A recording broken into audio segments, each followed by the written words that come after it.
Assalamualaikum warahmatullahi wabarakatuh. Kali ini kita akan membahas tentang metabolisme di dalam makhluk hidup. Ya, untuk metabolisme sendiri ada dua jalur. Yang pertama ada katabolisme, yaitu proses pemecahan atau penguraian. Nah, jadi energi yang memiliki aktivasi energi tertinggi diubah menjadi sederhana menjadi energi yang beraktivasi rendah. Nah, itulah fungsi dari katabolisme. Atau dengan kata lain, katabolisme bisa disebut juga dengan pembebasan energi. Oleh karena itu, disebut juga dengan reaksi eksogenik. Contohnya yaitu respirasi dan proses fermentasi. Oke, jalur yang kedua yaitu anabolisme, yaitu pembentukan atau penyusunan suatu energi. Nah, dengan kata lain, proses penyusunan senyawa-senyawa sederhana yang memiliki aktivasi rendah menjadi ke senyawa lebih tinggi yang memiliki energi aktivasi yang tinggi. Nah, untuk proses anabolisme itu disebut juga dengan penyimpanan energi atau reaksi endogenik. Jadi beda dengan katabolisme yaitu eksogenik. Contohnya yaitu fotosintesis dan kemosintesis. Itu contoh dari proses anabolisme. Nah, selanjutnya adalah syarat-syarat metabolisme. Di sini ada 3 komponen yang sangat penting bagi metabolisme tersendiri, yaitu yang pertama ada substrat, lalu yang kedua ada enzim, dan yang ketiga ada energi. Energi yang dibutuhkan atau yang disiapkan oleh tubuh dalam berbentuk ATP atau adenosin trifosfat. Rumusnya bisa kalian lihat C10H16N5O13P3. Nah, berikut ini struktur dimensi dari 3 ATP. Nah, selanjutnya ada basa nitrogen dari adenin yang ada di paling atas, lalu ada juga di bawahnya ada ribosa. Nah, untuk ribosa dan adenin berbentuk atau membentuk suatu adenosin. Terus berikatan dengan fosfat, maka menjadi adenosin trifosfat atau ATP. Nah, itulah struktur basa dari si ATP. Ya, selanjutnya tahapan transformasi energi. Yang pertama, ada energi radiasi matahari yang digunakan untuk proses fotosintesis. Oleh tumbuhan yang menghasilkan karbohidrat. Selanjutnya, karbohidrat akan menjadi bahan katabolisme pada proses respirasi. Kemudian, energi dalam ikatan fosfat akan keluar dan dilepaskan saat organisme beraktivitas. Nah, ATP dapat diproses dari apa saja? Fotofosforasi oksidatif dan dibantu oleh mitokondria dengan bantuan enzim ATP sintase. Nah, pada tumbuhan itu terjadi pada yang namanya kloroplas. Berikutnya kita akan bahas tentang struktur enzim. Nah, yang pertama itu yang namanya ada apa enzim? Nah, itu proses atau protein tunggal. Jadi hanya ada komponen protein saja. Nah, yang kedua ada komponen holoenzim yang disusun oleh gabungan dari protein dan senyawa non-protein atau kofaktor. Nah, hanya dapat dihasilkan oleh enzim. Senyawa protein terdiri dari apa aja? Nah, kita bahas. Itu ada yang pertama ada gugus protestik yang berupa senyawa anorganik dan untuk contohnya kalian bisa lihat di situ ya, sudah ada tertera di situ. Selanjutnya ada komponen enzim, ada NAD+, NADH dan vitamin. Oke, selanjutnya kita bahas tentang komponen enzim. Terdapat gambar ya. Oke. Nah, di situ ada apoenzim. Apoenzim adalah senyawa enzim yang berupa protein memiliki sisi aktif dan sisi allosterik. Sisi aktif adalah sisi yang berikatan dengan substrat. Substrat adalah zat yang akan dijadikan produk oleh kita. Nah, sedangkan sisi allosterik dia akan berikatan dengan kofaktor atau aktivator si enzim. Kofaktor atau aktivator enzim adalah bagian enzim yang berupa senyawa non-protein. Di sini kofaktor akan merubah sisi aktif sehingga akan ditempeli substrat tertentu.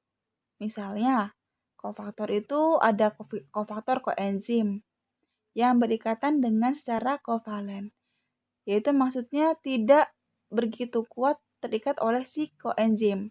Contohnya NAD+, terus ada NADH, lalu ada vitamin. Ada asam folat juga dan lain-lain. Selanjutnya ada yang namanya gugus protestik ya untuk di kofaktor berupa senyawa anorganik yang berikatan dengan kovalen atau bisa juga dimaksud dengan berikatan dengan kuat. Contohnya yaitu berupa mineral. Unsurnya contohnya yaitu Cl-, ada Ca2+, ada Fe2+, lalu ada Mg2+, dan Cu2+. Itu merupakan contoh dari gugus protestik dari si kofaktor. Sisi aktif akan bisa diganggu oleh inhibitor atau penghambat. Nah, di situ udah ada ya, ada inhibitor kompetitif. Di sini inhibitor akan mencegah yang namanya sisi aktif berikatan dengan enzim. Nah, selanjutnya itu terdapat ada inhibitor non-kompetitif yang berbentuk sama dengan kofaktor atau aktivator. Nah, di sini inhibitor non-kompetitif itu untuk menghambat sisi aktif menempel dengan sisi allosteriknya. Nah, selanjutnya kita bahas tentang cara kerja enzim. Ada dua kerja enzim di sini. Yang pertama ada teori gembok atau lock and key, dan ada yang kedua ada teori induced fit. Nah, kita bahas dulu yang teori pertama yaitu teori gembok lock and key. Nah, pertama kali teori lock and key ini ditemukan oleh yang namanya Hermann Emil Fischer. Nah, itu merupakan penemu dari teori lock and key. Nah, menurut teori ini, kita lihat gambar dulu. Key dimisalkan sebagai substrat dan lock itu sebagai enzim ya, membentuk lock key kompleks. Nah, jadi kunci adalah sebagai substratnya, kemudian gembok sebagai enzimnya, membentuk kompleks enzim substrat. Nah, coba kita perhatikan gambar di bawah. Itu ada S sebagai substrat, E sebagai enzim. Nah, substrat sendiri tidak akan masuk jika sisi aktifnya berbeda. Jadi, di teori lock and key ini, substrat hanya bisa masuk ke dalam sisi aktif yang sesuai saja. Teori selanjutnya yaitu teori induced fit theory yang ditemukan oleh Daniel Koshland. Nah, itu ada suatu gambar, ada substrat menempel sisi aktif. Nah, coba kalian perhatikan sisi aktif enzimnya. Nah, coba kalian lihat, pasti kurang cocok ya dengan substratnya ya. Nah, selanjutnya ternyata apa yang terjadi? Sisi aktif enzim akan yang namanya aktif berubah bentuk. Jadi menyesuaikan bentuk substratnya. Itu terjadi karena peranan kofaktor atau aktivator enzim yang bertemu dengan sisi allosterik. Nah, sehingga dia akan masuk ke dalam substrat tertentu. Kemudian dikatalisis oleh enzim yang terbentuk yang namanya produk.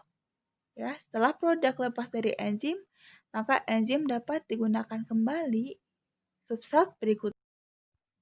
Selanjutnya, peranan enzim sebagai biokatalisator, yaitu mempercepat reaksi metabolisme tanpa ikut bereaksi. Oke. Kita lihat grafiknya. Di sini ada energi aktivasi yang dibutuhkan untuk memecahkan senyawa reaktan. Nah, di situ kurva yang berwarna biru bisa Anda lihat di situ merupakan dengan enzim, ya, dengan enzim. Ternyata yang dibutuhkan sedikit. Kita lihat kurva yang berwarna merah. Nah, di situ tanpa enzim, ya, tanpa dibantu enzim. Nah, akibatnya penggunaan energi aktivasi jauh lebih besar daripada menggunakan enzim. Itu merupakan proses biokatalisator. Nah, selanjutnya sifat-sifat enzim yang pertama sebagai biokatalisator yaitu mempercepat reaksi tapi dia tidak ikut bereaksi. Dua, dapat digunakan berulang-ulang. Yang ketiga, diperlukan sedikit, ya, enzim diperlukan dalam sedikit sehingga dia dapat digunakan berulang-ulang. Selanjutnya yaitu enzim adalah protein, membentuk koloid dalam larutan. Selanjutnya, enzim tidak tahan panas, ya, atau termolabil. Biasanya digunakan suhu optimal, ya. Selanjutnya yang keenam, ada enzim dapat dihambat oleh inhibitor atau zat tertentu. Selanjutnya, kerja enzim bersifat spesifik, yaitu bekerja pada enzim tertentu. Selanjutnya yaitu bekerja bolak-balik atau reversible, dapat mengkatalisis anabolisme maupun katabolisme pada substrat yang sama. Nah, tadi Miss sudah menyebutkan bahwa enzim tidak tahan panas atau kata lainnya yaitu termolabil. Nah, kalau misalkan suatu protein terus bereaksi dengan panas, ya, maka enzim tersebut tidak akan bekerja secara maksimal. Nah, sekebalikannya, protein itu akan mengalami yang namanya denaturasi atau pemecahan protein atau pemecahan senyawa di dalam suatu protein tersebut. Ya, sama aja dengan yang namanya enzim. Nah, lalu ada juga kerja enzim dipengaruhi oleh yang namanya konsentrasi enzim. Nah, berarti konsentrasi enzim kalau misalkan lebih besar daripada konsentrasi substrat, maka laju reaksinya akan lebih cepat. Yang kedua adalah konsentrasi substrat. Yang kalau misalkan substrat lebih besar, maka dia akan menimbulkan konsentrasi substrat jenuh yang menyebabkan adanya substrat yang tidak dikatalisis atau dipecah. Kemudian ada hasil akhir atau penimbunan produk yang dapat memperlambat reaksi kimia. Ya, jika konsentrasi substrat lebih banyak daripada enzimnya. Selanjutnya ada suhu. Nah, suhu sendiri akan optimal jika pada suhu optimal. Kalau misalkan suhu kepanasan atau terlalu panas, maka yang terjadi adalah adanya proses denaturasi yaitu pemecahan protein di dalam enzim. Nah, itu merupakan dari suhu. Selanjutnya ada juga yang namanya pH yang optimal 6 sampai 8. Selanjutnya ada konsentrasi inhibitor. Nah, selanjutnya di slide selanjutnya ada yang namanya macam-macam inhibitor. Yang pertama ada inhibitor kompetitif, yaitu antara substrat dan sisi aktif saling berkompetisi atau mendapatkan suatu tempat. Nah, yang kedua ada inhibitor non kompetitif, mereka akan bertemu tapi beda caranya. Nah, terus yang ketiga ada inhibitor unkompetitif. Nah, itu hanya berdekatan dengan kompleks enzim substrat saja. Yang terakhir, International Union of Biochemistry atau UYB, ya, enzim digolongkan 6 kelompok. Yang pertama oksido reduktase yang mengkatalisis reaksi redoks biologis. Cirinya yaitu berakhiran dengan oksidase, reduktase, dan dehidrogenase. Contohnya, nitrat reduktase. Yang kedua, ada kelompok transferase yaitu memindahkan gugus fungsi satu substrat ke substrat yang lain. Contohnya, transglutaminase. Terus ada alanin. Selanjutnya nomor 3 ada hidrolase, yang keempat ada liase, yang kelima ada isomerase, yang keenam ada ligase atau sintetase. Nah, semuanya itu adalah macam-macam yang namanya enzim. Oke, sekian penjelasan dari Miss. Wassalamualaikum warahmatullahi wabarakatuh. Kurang lebihnya mohon maaf.